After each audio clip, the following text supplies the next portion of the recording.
This is an important moment in your life. Pay attention to this.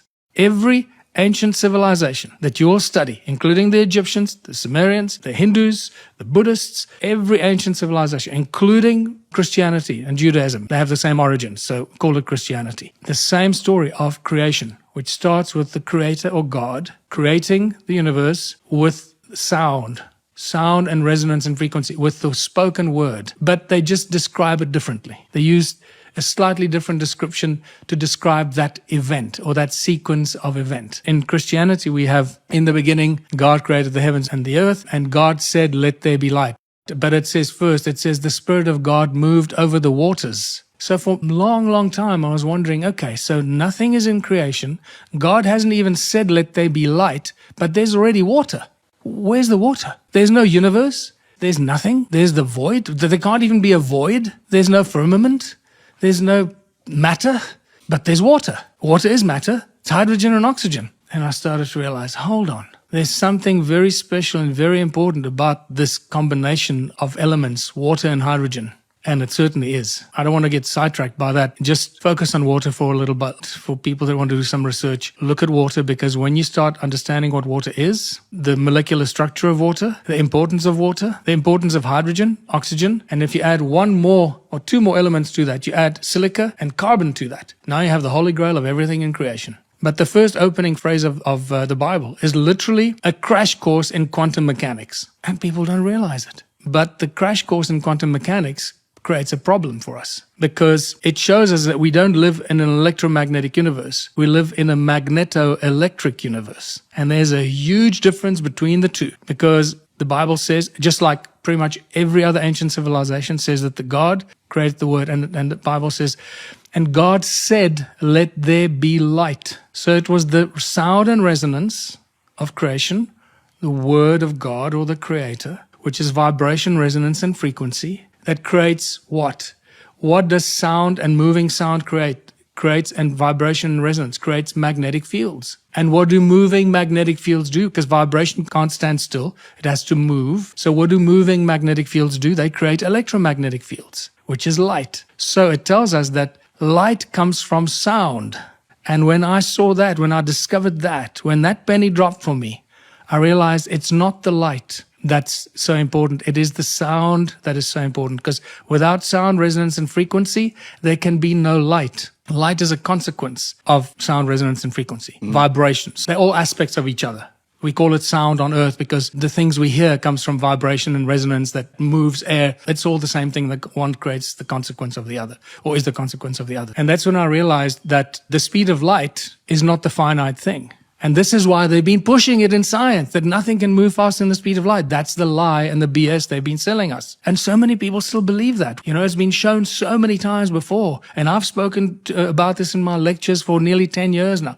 Sound travels infinitely faster than the speed of light. That's part of the propaganda and the lie of our education system. Because if children were taught that that is not true, how they would enter life and adult life and university or research, if they knew what's really going on. And this, by the way, affects the quantum mechanics and the particle physics study incredibly at every possible level. Because now we start dealing with magnetic fields, with electromagnetic fields, and we start dealing with toroidal fields, torsion fields, vortex fields, which are all the same thing, just different names, and how they create light, and how they create gravity, and how they create anti-gravity effects, and how they create polarization, how they create positive and what we've come to call positive and negative charges, which is all just magnetic fields moving in opposite directions to create a stable toroidal balanced magnetic field. But they don't teach us this. When they teach us that we live in an electromagnetic universe, we all go, wow, it's amazing. But it's a subtle deception, because it's a magneto-electric universe. The magnetism comes before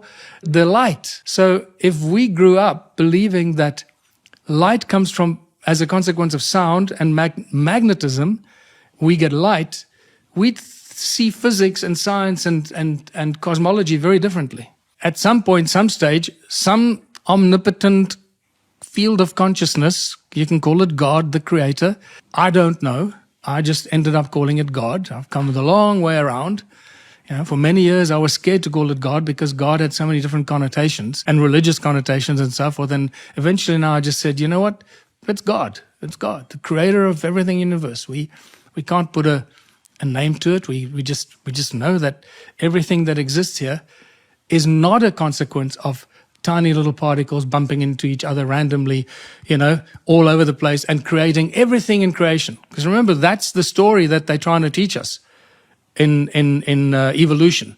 From the simplest amoeba and just like billions of particles, where the Big Bang comes and these billions of particles, an infinite number of particles, they just bump into each other randomly, and out of those particles bumping into each other, suddenly they create everything. This is really important. This is why Slave Species of God is such an important book. Although it is quite dated now, and a lot of stuff needs to change, the basic foundation of this, the basic premise, it still stands, which is the most important premise. And this is why the word God is spelled with a small g on the original book. Slave Species of God with a small g, not God with a big G. Because it seems like the Anunnaki were the beings that had the knowledge of genetic manipulation, genetic engineering, the way we have today. We're cloning species. We're doing shit that people don't even know is happening. Genetic labs and biolabs and so forth. We know how to clone things and clone humans and clone creatures. So did the Anunnaki. They knew this millions of years ago. And so they cloned a new species. And it seems everything points to the fact that we are the species, or we're the descendants of the species that they created.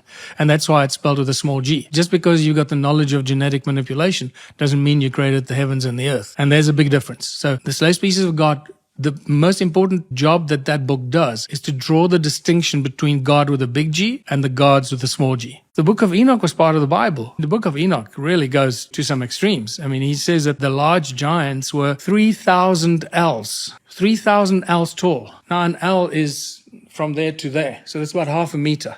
So a 3,000 ell giant would be 1,500 meters tall. And now this is not just a little guy. Now we're talking about some very big people. If you do come across the story of giants, pay attention.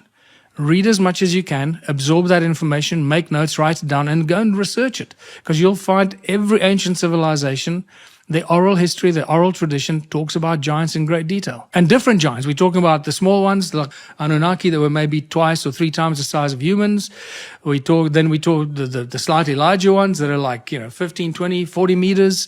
Then we got the 100-meter giants. Then we got the 300-meter giants. We got the 500-meter giants.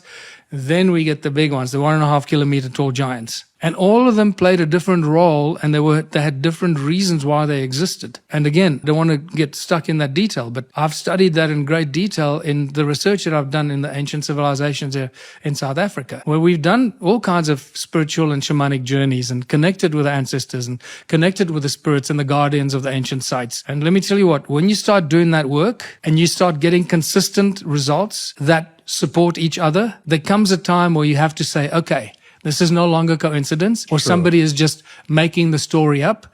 Because when you start getting consistent stories and consistent information, this one that is completely disconnected from that source of information, but they support each other, then you got to start believing that this is no longer a coincidence, but a scientific fact. I believe that the Bible is full of incredible knowledge and information, has incredible knowledge encoded in it. And overwritten on top of that is what I call the soap opera.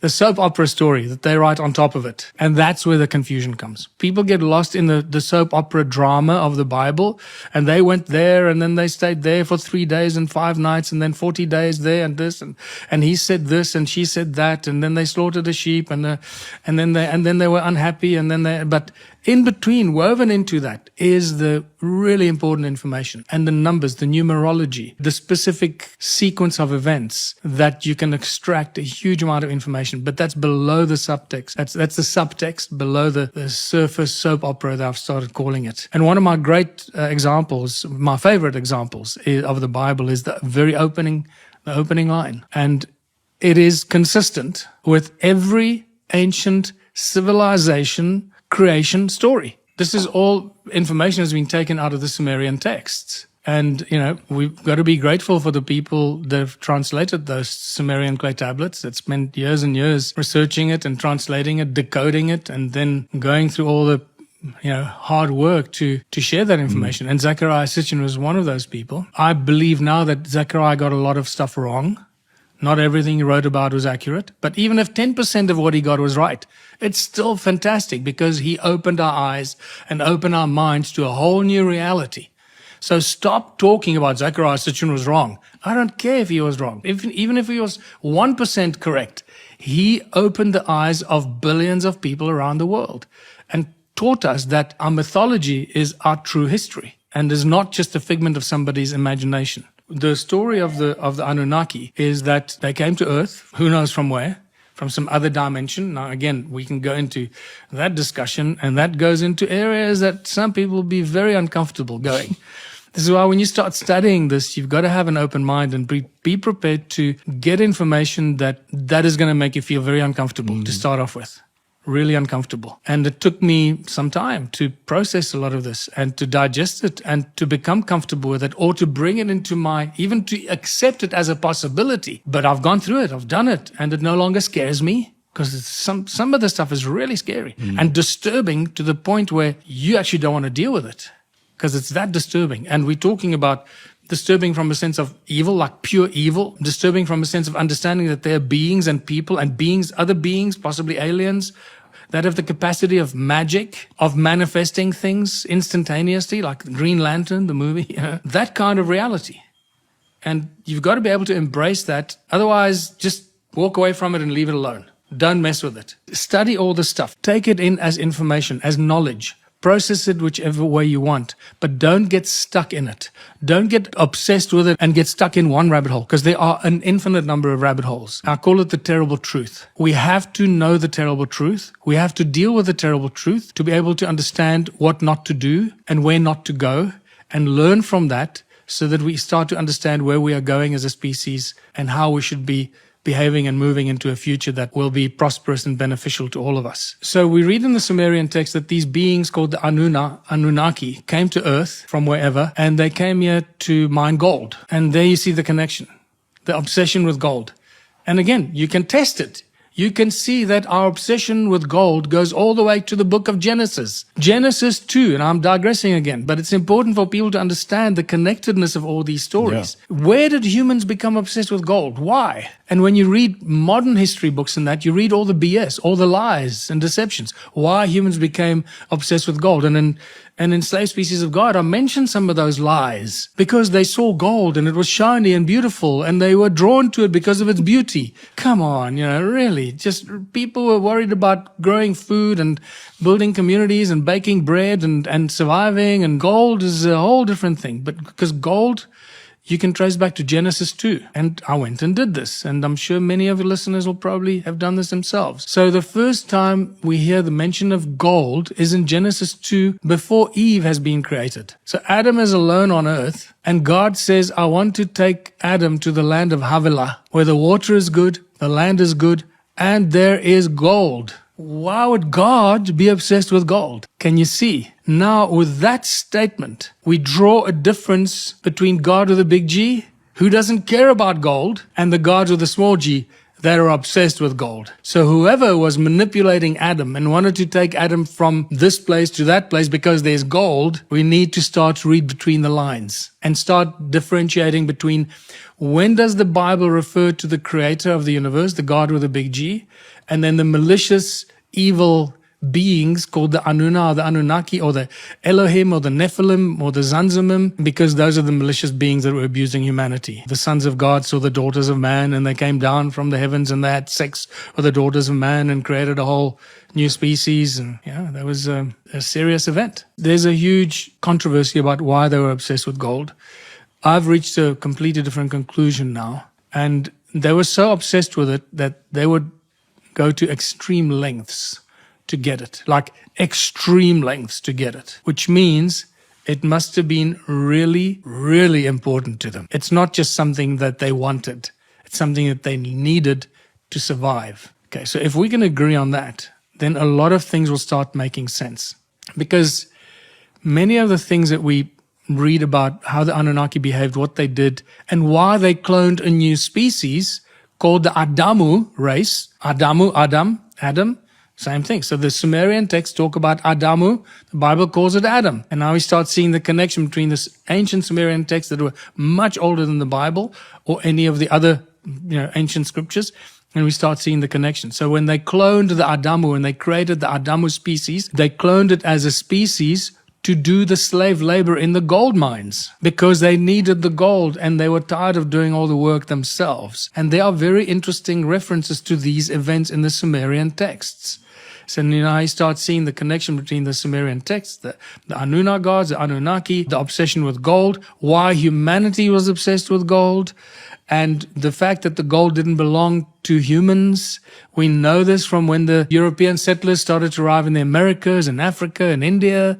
Whenever they found ancient civilizations, guess what they all had? Huge vaults of gold. All the Americans, El Dorado, the fabled cities of gold. And when you read the historic events of when the Spaniards arrived there, when the Portuguese arrived in Africa and India, and all the gold they found everywhere, all these ancient civilizations around the world were obsessed with gold. Where did that obsession come from? And we can start tracing it back to our obsession of gold that we got from the Anunnaki.